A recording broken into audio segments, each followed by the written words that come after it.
Amélie Oudéa-Castéra est la personne qu'on voit le plus dans les médias en France en ce moment, ou presque. Depuis sa nomination, la nouvelle ministre de l'Éducation enchaîne les polémiques et les controverses. Bienvenue dans ce nouvel épisode de Learn French with News. Aujourd'hui, nous allons parler d'Amélie Oudéa-Castéra, qui est la nouvelle ministre de l'Éducation en France depuis janvier 2024. Vous n'en avez peut-être jamais entendu parler dans les médias de votre pays. En revanche, si vous regardez des chaînes françaises, des talk-shows sur l'actualité ou encore que vous écoutez des émissions radio françaises, vous entendrez forcément parler d'elle à un moment ou un autre. Aujourd'hui, je vous explique pourquoi cette ministre fait autant parler d'elle. Dans cette vidéo, vous allez apprendre du vocabulaire sur la politique, sur l'éducation et sur les médias. D'ailleurs, n'oubliez pas que vous pouvez télécharger la fiche de vocabulaire de cette vidéo en cliquant sur le lien dans la description. Comme d'habitude, je vous demande de rester bienveillant dans les commentaires. L'objectif n'est pas de se moquer de quelqu'un, mais de progresser en français, de travailler votre français avec un fait d'actualité. Amélie Oudéa-Castéra a commencé son mandat avec un mensonge et depuis, les médias ne lui font pas de cadeaux. Et les journalistes enquêtent sur tous les recoins de sa vie. Revenons d'abord un peu en arrière. En mai 2022, elle est nommée ministre des Sports, des Jeux Olympiques et des Jeux Paralympiques. À ce poste, elle est assez discrète, elle ne fait pas beaucoup parler d'elle. Et avant d'occuper cette fonction, elle était directrice générale de la Fédération française du tennis. Dans sa jeunesse, elle était d'ailleurs joueuse de tennis à un niveau assez élevé. Le 8 janvier 2024, Elisabeth Borne, la première ministre, démissionne. Emmanuel Macron, le président, va alors nommer un nouveau Premier ministre, Gabriel Attal. Un remaniement ministériel, des changements dans le gouvernement ont alors lieu. Gabriel Attal forme son gouvernement. Un remaniement, cela consiste à changer quelques portefeuilles ministériels. Donc les thématiques sur lesquelles travaillent les ministres. Des ministres vont quitter le gouvernement, des nouveaux vont être nommés et il y en a qui vont changer de poste. Gabriel Attal annonce que ce sera un gouvernement resserré. Ça signifie qu'il y aura moins de ministres que d'habitude. C'est dans ce cadre qu'Amélie Oudéa-Castéra va se voir ajouter une fonction, celle de ministre de l'Éducation, en plus d'être ministre des Sports. Cela fait donc à peu près 1 mois et demi qu'elle a été nommée. Et en 1 mois et demi, il y a eu pas mal de polémiques et de controverses que nous allons voir maintenant. Je les ai séparées en 5 points. Premier point, une opposition entre l'école publique et l'école privée. En France, vous pouvez choisir de mettre vos enfants dans des écoles d'État, des écoles publiques ou dans des écoles privées. Dans les écoles publiques, ce sera gratuit et dans les écoles privées, vous allez devoir payer.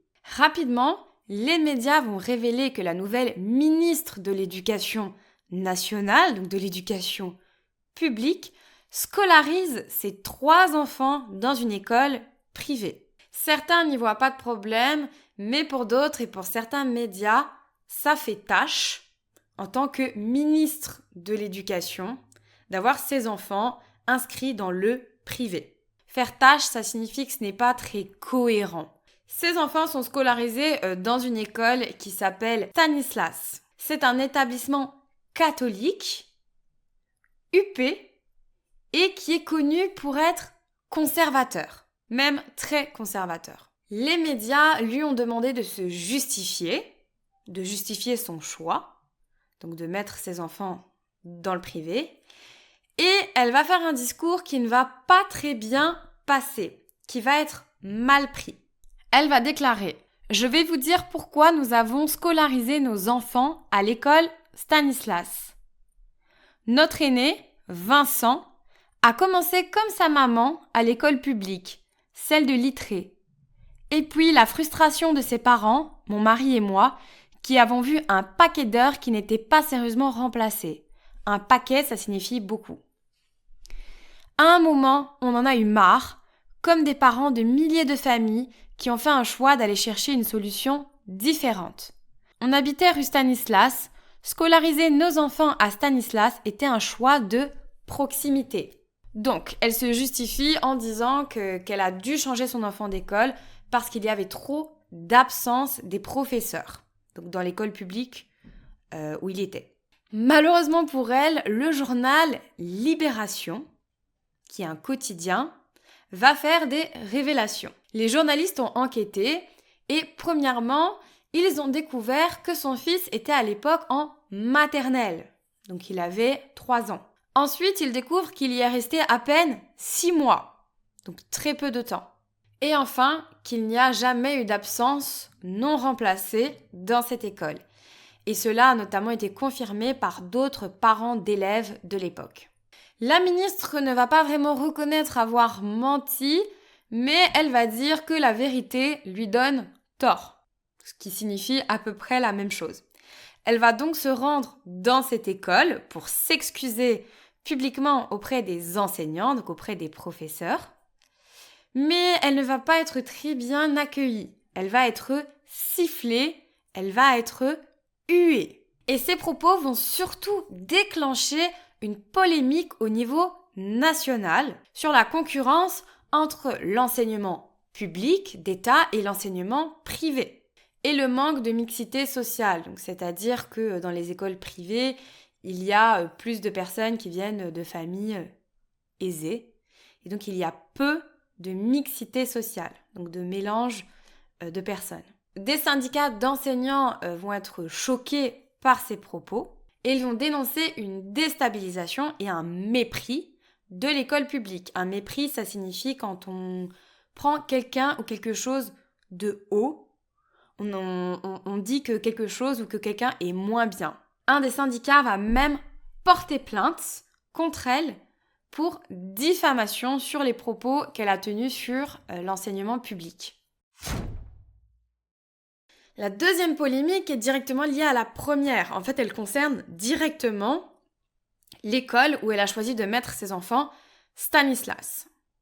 Je vous disais plutôt que c'était une école avec des valeurs très conservatrices. D'ailleurs, les fils d'Amélie Oudéa Castéra sont dans des classes non mixtes. Ça signifie qu'ils sont dans des classes où il y a uniquement des garçons. Les filles et les garçons ne sont pas mélangés. Et ça, c'est quelque chose de très rare en France.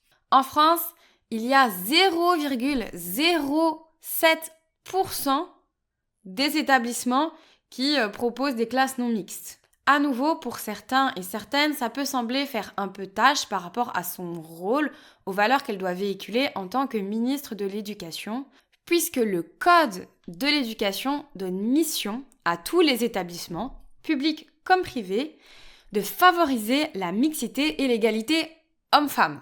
Suite à des premières révélations sur Stanislas, qui avaient été faites par un média d'enquête, d'investigation qui s'appelle Mediapart, une enquête administrative avait été ouverte, donc pour voir ce qui se passait véritablement dans cette école. Un rapport de 30 pages, rédigé par l'Inspection générale de l'éducation nationale, est sorti dans les médias il y a quelques semaines. Dans ce rapport, on découvre que certaines pratiques de Stanislas, donc de l'école, sont contraires à la loi. Les cours d'enseignement de la religion catholique y sont obligatoires, ce qui n'est pas conforme par rapport à la loi.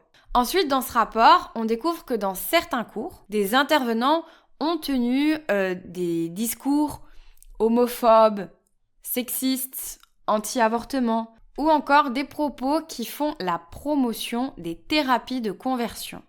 Donc les thérapies de conversion, ce sont des processus controversés qui ont pour but de changer l'orientation sexuelle de quelqu'un, donc qui serait homosexuel par exemple. On voudrait qu'il devienne hétérosexuel grâce à des thérapies. Des documents qui datent de 2011 et qui étaient présents sur le site de l'école jusqu'à 2013 prouve également que des cours homophobes sur l'homosexualité ont été donnés aux élèves. Concernant l'avortement, des livrets ont été également distribués aux élèves où il est écrit que l'avortement signifie toujours tuer volontairement une personne humaine innocente. Dans ce rapport, on voit que des propos sexistes étaient également tenus et que certains choix ou comportements de l'école ou des enseignants entretenaient les stéréotypes de genre, entre les filles et les garçons. Même si Stanislas est une école privée, elle touche quand même malgré tout des subventions, de l'argent de l'État pour fonctionner. Et elle touchait notamment de l'argent de la mairie de Paris. Suite à toutes ces révélations, la mairie de Paris va immédiatement stopper ses subventions à l'école et c'était quand même des subventions qui étaient de 1,3 million d'euros. Troisième controverse, à nouveau liée à cette école Stanislas, mais elle concerne un passe-droit qu'aurait eu le fils d'Amélie Oudéa Castéra. En France, si on souhaite intégrer une grande école ou une école de commerce, on peut faire ce qui s'appelle des classes préparatoires. En général, les étudiants vont même raccourcir et dire des prépas ou une prépa. Les étudiants vont intégrer une classe préparatoire à 18 ans et elle va durer 2 ans.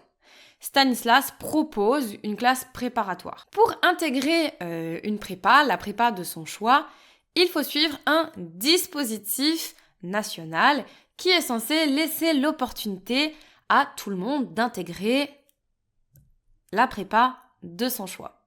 Sauf que le 20 janvier 2024, Mediapart a révélé qu'un certain nombre d'élèves de Stanislas, dont un des fils d'Amélie Oudéa Castéra, a bénéficié d'un passe-droit pour avoir accès à la classe préparatoire de Stanislas sans passer par ce processus national. Vous vous en doutez, ça a une nouvelle fois fait polémique. Quatrième controverse autour de la ministre de l'Éducation et elle concerne sa rémunération dans son précédent poste quand elle était directrice générale de la Fédération française du tennis. Cette information ne date pas de maintenant, mais l'information et des vidéos sont ressorties au vu de toute l'actualité qui entourait la ministre. Pour être directrice générale de la Fédération française du tennis, elle touchait 500 000 euros par an. Pour vous donner une idée, le salaire annuel brut moyen en France est d'à peu près 39 000 euros. Donc ici, on est à quasiment 13 fois plus. Mais ce qui a particulièrement choqué, c'est des propos qu'elle a tenus par rapport à cette rémunération pour la justifier. Vous allez voir, elle s'exprime dans un français assez familier. Si je rapporte ma rémunération actuelle au volume d'heures que chaque semaine je m'enfourne en bossant jour, nuit, week-end, je ne suis pas bien payée. Donc s'enfourner, c'est un mot en langage vraiment familier pour dire faire, les heures que je fais. Et bosser, ça signifie travailler. Elle va également déclarer qu'il n'y a pas d'argent du contribuable qui est fini dans son salaire. Donc les contribuables, ce sont les personnes qui payent leurs impôts en France. Sauf que ce n'est pas vrai et elle va devoir démentir quelques heures plus tard car la Fédération française du tennis touche des subventions de l'État et donc de l'argent des contribuables.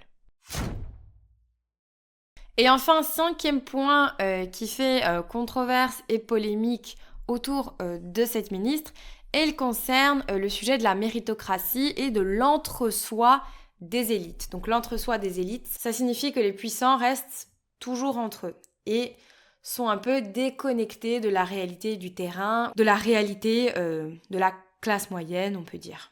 En effet, ça a été révélé dans les médias que son père est le patron de Publicis. Publicis, c'est une multinationale française dans le secteur de la publicité. Donc c'est vraiment un très très gros poste, un poste très important. Il a aussi été révélé qu'elle était la nièce d'un journaliste politique très connu en France qui s'appelle Alain Duhamel.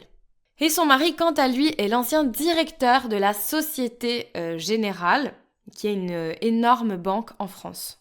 Une de ses interventions récentes qui a été filmée illustre parfaitement cette distance qu'il peut y avoir entre les citoyens lambda, donc les personnes comme vous et moi, et ce qu'on appelle les élites. Elle rencontre des enfants d'une école publique et certains d'entre eux portent des baskets. C'est un événement assez banal, il y a énormément d'enfants qui portent des baskets comme chaussures dans leur quotidien. Mais elle semble assez étonnée et elle va faire cette remarque. Je remarque que 3 d'entre vous portent des baskets. Vous en avez profité pour bouger un peu dans la cour de récré ? Et un des enfants va dire qu'il ne comprend pas, que c'est tout simplement les chaussures qu'il met tous les jours. Et le Premier ministre à côté va insister en demandant s'ils ont eu cours de sport et que c'est pour ça qu'ils portent des baskets. Donc évidemment, beaucoup de médias ou des chroniqueurs vont rigoler de cette séquence, notamment dans l'émission Quotidien, qui décrypte l'actualité de manière un peu décalée, où ils vont se moquer d'elle en disant « Mon Dieu, les enfants dans le public portent des baskets ». Et d'ailleurs, ils vont également lire à l'antenne une partie du règlement de Stanislas où on comprend pourquoi elle est étonnée. C'est parce que les baskets sont interdites au quotidien dans cette école. Seules les chaussures de ville en cuir sont autorisées. Les polémiques se sont donc enchaînées pour Amélie Oudéa Castéra et elles cristallisent énormément de tensions parmi les enseignants de l'école public. Jeudi 1er février, un enseignant sur 5 était d'ailleurs en grève en France, à l'initiative de différents syndicats enseignants dont certains demandent la démission de la ministre de l'Éducation. Le vendredi 2 février, sur TF1, donc une grande chaîne nationale, elle a cependant affirmé qu'elle ne comptait pas démissionner. Voilà, c'est terminé pour aujourd'hui. J'espère que cette actualité vous a plu, que vous avez pu apprendre du vocabulaire sur l'éducation, la politique, les médias, au travers d'un sujet qui vous a intéressé. N'oubliez pas que vous pouvez télécharger gratuitement la fiche qui reprend le vocabulaire de cette vidéo. Si vous l'avez aimé, bien sûr, mettez un j'aime. Abonnez-vous si vous n'êtes pas encore abonné pour ne manquer aucune de mes vidéos. Et je vous dis à bientôt!